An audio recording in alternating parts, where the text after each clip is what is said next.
Good morning. Amanda Brooks coming to you from Inner Greatness Center in Bangor, Maine. I'm a physician assistant hoping to bridge the gap between modern and alternative medicine. And I'm super excited to have my good friend Nicole Moore, who is also a physician assistant, here with me today. But before we get to you, we're going to start with me. I'm going to tell you guys a little bit about myself. For those of you who don't know me, I've been practicing emergency medicine for, 14 years now. And probably for the first 7 years of my practice, had blinders on. Like, I wasn't willing to look outside the realm of modern medicine because I thought modern medicine was the only way. But probably, 6-7 years ago, I was working in a busy ER in Harrisburg, Pennsylvania. Super sick patients. They just weren't getting better with modern medicine. Now, I'd always had this person chirping in my ear. We both know her, my mom. And she was always talking to me about alternative medicine this, essential oil that, herbs this. And I was thinking, eye roll.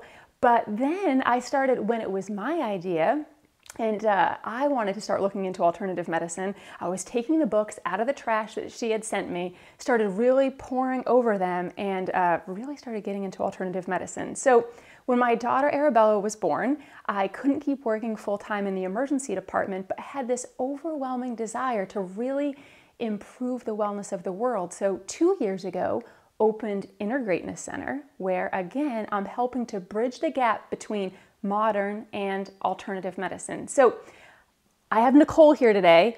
She's going to tell you a little bit about her and how she started working together with me for this common goal. And we're hoping to provide you guys with a little bit of value on a new science known as nutrigenomics. So, hey Nicole. Thanks so much.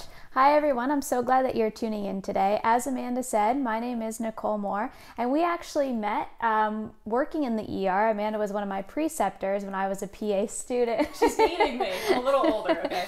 So I've been working now for about 4 years. I worked previously with gastroenterology, and now I work in hospitalist-based medicine, so taking care of people that are admitted to the hospital. But as Amanda said, our mindsets kind of have shifted now in how we look at medicine. So for you to understand my story, I want to tell you where I was about a year ago. So in that time frame surrounding that period about a year ago, my family had had some really significant, sad losses. And what that causes you to do, particularly when you lose a focal part of your family or you lose some family members who you didn't expect to lose at that time, it caused me to take a step back along with my husband, and we wanted to look at our everyday choices in our life and ask ourselves, is what we're doing now in terms of our health and wellness, is it going to put us in the place that we want to be in the future? So when you think about wellness, that can mean a lot of different things to different people. You talk about your mental wellness and your physical, but I think that we can all agree that a big component of wellness is working to prevent chronic disease. So there's a lot of factors with chronic disease. We think about, inflammation, our genetics, what we choose to eat. So doesn't it make sense, you guys, that if we can control as many of those factors as possible, and as many of the factors that cause chronic disease, that we have a better chance to be well long term? So that's where we really came into this, looking at how we can use alternative medicine, how we can use a science called nutrigenomics, looking at how nutrition impacts our genes, and how we can utilize that to achieve better wellness long term. So I want to break it down to at the very basic level and ask Amanda, what do you think the foundation of chronic diseases is? And tell us how we accumulate that. Right, so good question. Now, what's sometimes difficult for medical providers to do is to explain complex terms in terms so that everyone can understand it. So what we're trying to do today is we're trying to bring you guys some value, and we're going to talk through things, but I thought that drawing things would, kind of help people out a little bit. You hear things, you see things, and it makes things a little bit easier to understand. So what I want to talk to you guys about first is free radicals and what are they. But I think in order to do that, you would need to understand a little bit about biology. So I'm hoping I'm not going to be boring, but we're going to start with drawing a cell. All right, so this is the cell. Okay, this is the nucleus, which is the command center for the cell. This is what dictates the cell, tells the cell how to operate. These little things, these are organelles. This here, we'll call this the mitochondria. Now, mitochondria, this is the powerhouse of the cell. It's what creates adenosine triphosphate, also known as energy.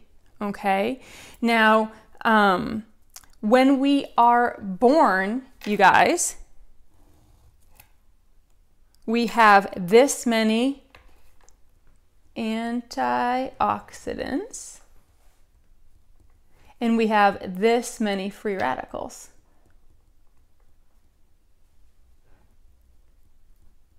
Okay, but as we are living, we're breathing in oxygen, right? We're eating food, we're taking in nutrients.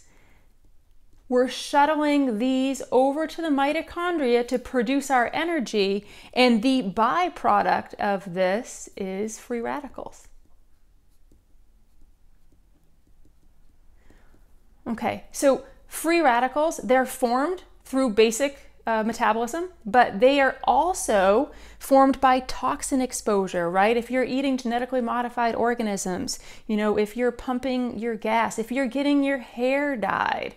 Okay, so these are also creating free radicals in our body. Okay, and as we age, so as we reach skeletal maturity, which is when we're, you know, over, I would say 25 years of age or so, this is the way things look. Okay, we have this many, I'll just abbreviate, free radicals, and we have this many antioxidants. Okay, so this is called oxidative stress.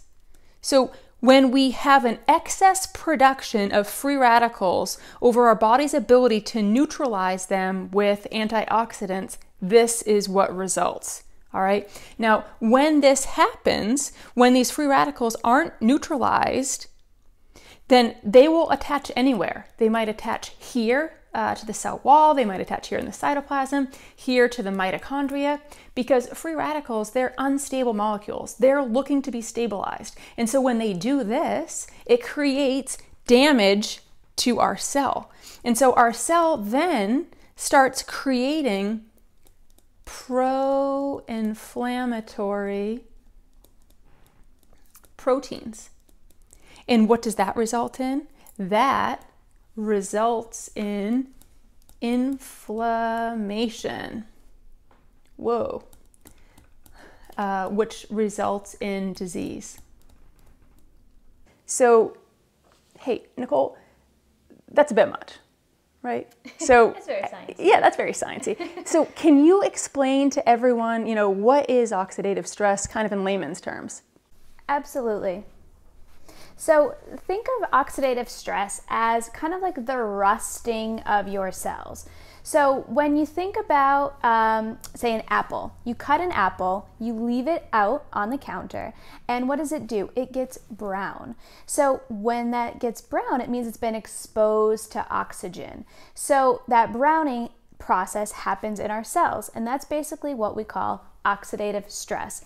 These free radicals that Amanda was talking about come in and they do damage to our cells over time. So our cells rust, they get brown, and that leads to inflammation, which leads to chronic disease. So really, oxidative stress and inflammation are the very cornerstone and foundation of chronic diseases. So think about these words that you may have heard, something like bronchitis, right? Colitis, gastritis. All of these itis words actually just mean inflammation. That itis means inflammation. So all of these diseases that we have in our body are from inflammation. So when we think about oxidative stress though, Amanda, we all want to know, how does this affect us personally? So how can somebody relate oxidative stress and inflammation to something going on in their own life? Right, good question. So our patients, they care about themselves, right? You guys that are watching, you're caring about how this, relates to you, but also probably loved ones, right? So we want to share what we learn with our loved ones. So what I do is I say, hey, everyone knows about Google. So hop on Google and Google oxidative stress and hypertension, oxidative stress and diabetes, cancer, fibromyalgia, whatever it is you or a loved one are suffering from. If you Google it, then you will see that there is a connection between oxidative stress and most disease processes. I mean, the cornerstone of most disease is oxidative stress. Right. Now, it's kind of crazy. So, didn't tell you guys, but I have a Bachelor of Science in Nutrition. Nicole has a minor. Again, two similar peas in a similar pod. So when I was going to the University of Maine at Orono, we worked with blueberries. So blueberries are very high in antioxidants. And it was kind of crazy. I thought I was just a poor researcher, but we were looking specifically at the antioxidant power of blueberries, and we didn't publish our results because they weren't very good. and the reason why is because we're recommending that people, eat more antioxidants, take antioxidant supplements to neutralize free radicals. I was just telling you guys about these free radicals, right? They're created by our bodies after being exposed to toxins and through basic metabolism. Okay, the problem is they neutralize free radicals in a 1-to-1 fashion. Now, we produce 300 sextillion free radicals a day. That's 23 zeros. Okay, so it's like 10 plus 23 zeros? Yes. That's crazy. So, not very effective. All right, so I'm pretty sure that's why the research didn't come out that well. It's true. All right, so I'm thinking, there's got to be a better way. And so I'm so blessed that I found out about something else. One of my colleagues, she introduced me to the NRF2 pathway. I'm pretty sure they probably haven't heard of the NRF2 pathway. Probably not. So I hadn't. I know, me either. So NRF2 pathway, guys, back to the drawing. All right, so the NRF2 protein, okay, this is a messenger protein. It's anchored right here in the cytoplasm. Okay, it doesn't communicate with the nucleus, not until it's activated. Okay, but if we can activate the NRF2 protein, what can happen is it can move from the cytoplasm into the nucleus of the cell. And I didn't make my nucleus big enough, okay? But inside the nucleus is something called the antioxidant response element. All right, so it's a very specific segment of DNA, and about 3,000 genes downstream on this DNA strand upregulate our body's ability to produce, so then we produce antioxidant enzymes, okay? And these are glutathione, superoxide dismutase, and catalase, which we'll talk a little bit more about later on. So NRF2 is activated, moves into the nucleus of the cell, it starts producing antioxidant enzymes, glutathione, SOD, catalase, which if we're able to do that, we can bring this back into balance to look more like this, like when we were born. But again, wow, that's a lot of science. I'm loving this. I'm sure she's loving this too, but I give her the hard job. So, Nicole, tell us more about this. Right, let's break it down. So basically, the simplest way to think about this NRF2 pathway is just a switch in your body. So if you can figure out how to activate this switch, what it does is it flips on the light in thousands of genes and allows our body to make its own antioxidant enzymes. So instead of consuming them in blueberries, for example, like Amanda was saying, you can now turn the light on in your body, light up the room, and all of a sudden your body's producing its own antioxidant enzymes.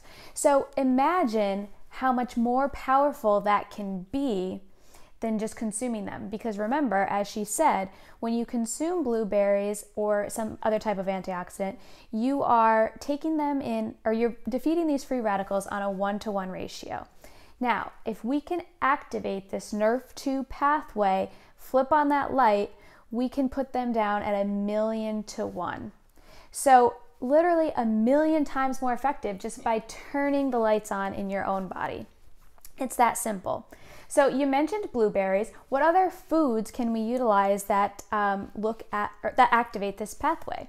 So one of the big ones is the group of veggies called the cruciferous vegetables. So these are things like broccoli, Brussels sprouts, and the reason that these vegetables can activate the Nrf2 pathway is because they contain a compound called sulforaphane.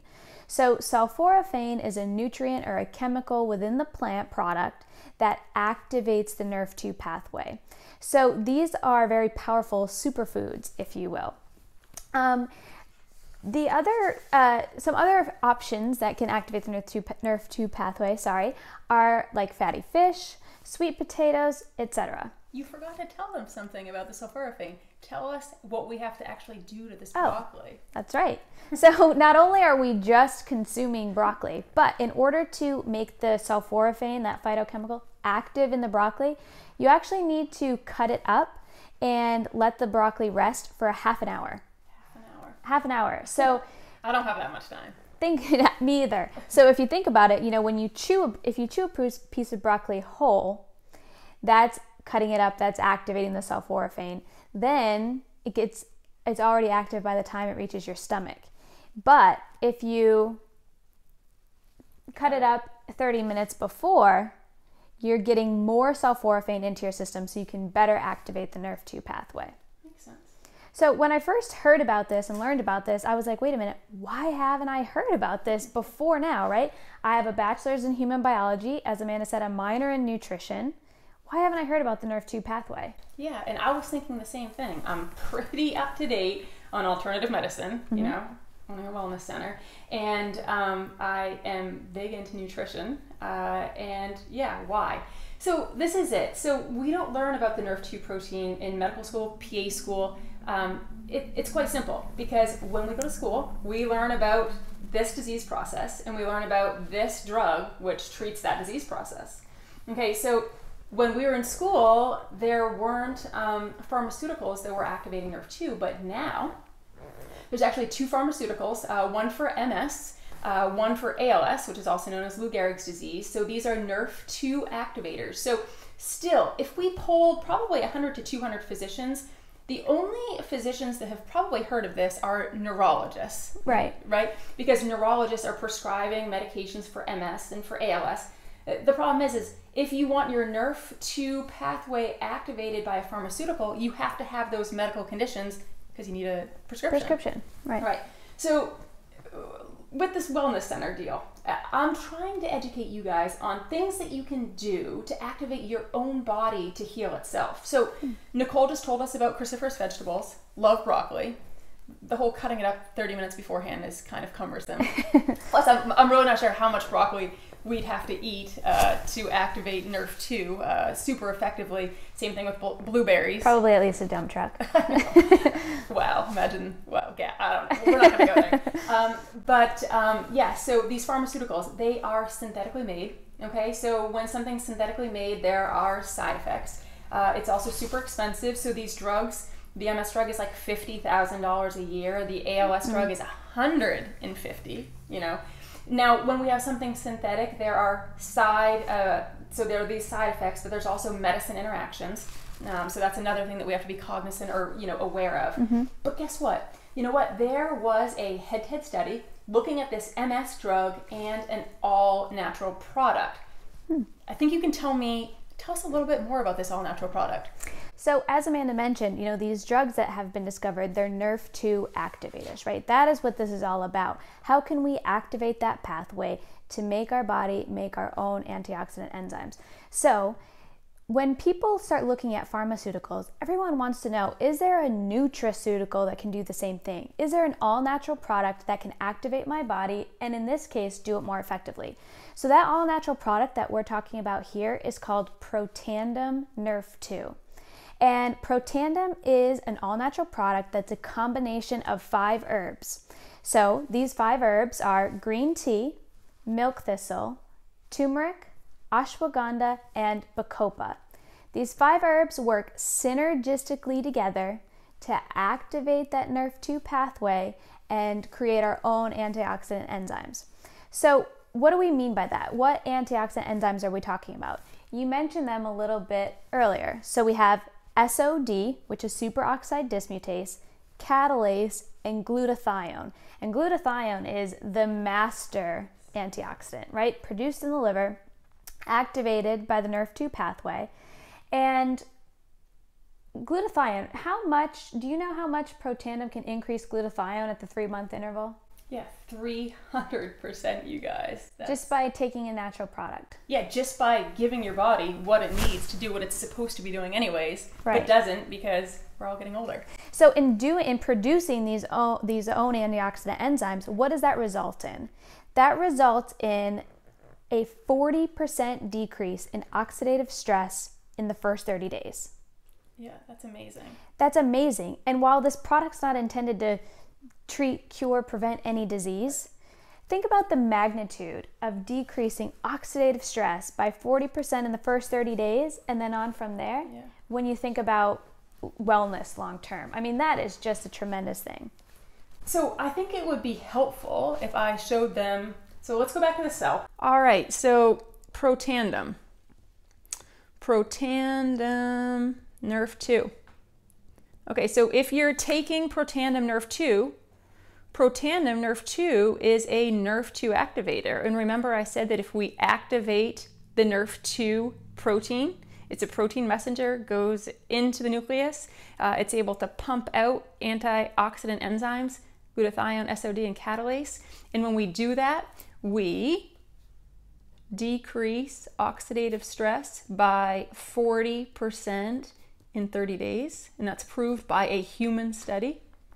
So if we're able to do that, then we will reduce inflammation, and you guys can deduce that we can reduce disease, although I am not making any disease health claims. Protandim does not treat, cure, or prevent disease. It's not approved by the FDA. So just want to put that disclaimer in there. A lot of you probably haven't heard of glutathione, SOD, catalase, but we're nerds, and we love this stuff. So you guys, the father of free radical biology, his name is Dr. Joe McCord. He actually discovered SOD. So he is the scientist, discovered superoxide dismutase, and went on to spend, 40 years coming up with the science to produce this product. Now, if you don't think that's a big enough deal, I mean, heck, SOD is measured in McCord units. Yeah. I mean, if you don't think that's a big deal, then I want to tell you about something else. This guy, he won the Elliott Crescent Award.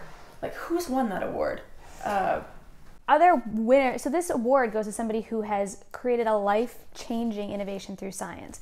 So other winners are Henry Ford, the Wright brothers, Alexander Graham Bell, Pierre Marie Curie. Have you ever had an X-ray? Yes, right? Right. So it's a big deal. Very big deal. Just like, so SOD is a big deal. Now, glutathione, she said it's the master antioxidant. It is. I was obsessed with glutathione, and if you haven't seen my video on coffee enemas, please watch it, because I was introduced to it when I trained at the Gerson Institute treating, patients with cancer. But glutathione has actually been studied by a lot of people, neurologists specifically. So, Dr. Perlmutter, he's a world-renowned neurologist, and guess what he does? He injects synthetic glutathione into advanced Parkinson's patients, and they can essentially walk and talk normally. But again, it's synthetic. Right. Which means side effects, interactions. And excessive cost. Excessive cost. So we're all about trying to give our bodies, what they need to heal themselves, right? In a natural way, right? When I talk about wellness long term, I don't want to achieve wellness if I have to take 20 medications to feel good, right? I want to focus on what can I do now in my everyday life to have that wellness extend long term. So we talked a little bit about this, but this is talking about activating our body to do what it's supposed to do. So can you compare this with supplementing one more time, just so that we're really clear on that? Sure. So supplementation, that's a science kind of the past. That's when, to prevent deficiencies. So for example, again, if we take an antioxidant, if we eat antioxidants, that's supplemental technology. Mm-hmm. It's in the past. So it's not bad for you. I definitely think we should eat plenty of cruciferous vegetables and blueberries and whatnot. But we're using nutrigenomics, using nutrition to act on our genes. So we are activating our genes to do what they should be doing anyway. So it's completely different. So that's what this product, Protandim Nerve 2, it's on the forefront of nutrigenomics. So it's phenomenal. Now, I guess one of the big questions I get, and I think you get the same question, is are there side effects, associated with this Protandim Nerve 2? That's the beautiful thing, right? When we talk about all natural products, we're avoiding that synthetic based product. So we are able to avoid many side effects. Very, very few people have what we call a GI cleanse period, where maybe they get a little bit of distress in the first week because they're detoxing out all of those toxins and it decreasing their oxidative stress. So that, if you want to call that a side effect for a week of detox, yeah, there's plenty of other detoxing things that you could do. But yes, that's like one of the beautiful things about nutraceuticals. The other question that I get quite a bit, and maybe you can help me shed some light on this, is are there any drug interactions? Yeah, so no drug interactions that we're aware of. So super safe, and that's what I like. Low risk, low cost, just giving the body what it needs to heal itself. So anyway, we're hoping that we've brought this down to a level that you guys can understand. Thank you so much for being here today. Absolutely. Yeah. And I want to close out with just one really powerful thought and question. Amanda, what has this been proven to do long term for, because we talk about, okay, yeah, maybe we can look at decreasing oxidative distress and we know where that goes with disease, but what does that mean for my life long term? Yeah. So actually, this product, which we didn't even really touch on, we could talk forever, but it has 24 peer-reviewed published articles, and one of them was federally funded. It was done by the National Institute of Aging. This is the only product on earth, Nicole, that actually has been proven to extend life by 7%. So it can extend life. I mentioned earlier in my story, that's the fact that really hit hard at me, because to me, if you could potentially have extended the life of a family member who died too soon, that's very powerful. So I just wanted to close out with that, and we really want to thank you for tuning in today, and thanks for having me here with you. Yeah, I'm excited. So we'll end there, hoping you guys found some value in this. If so, share it with your loved ones, share it with your family, because it's really my goal and Nicole's goal to really help improve the wellness of the world. So thanks so much. Have a good day.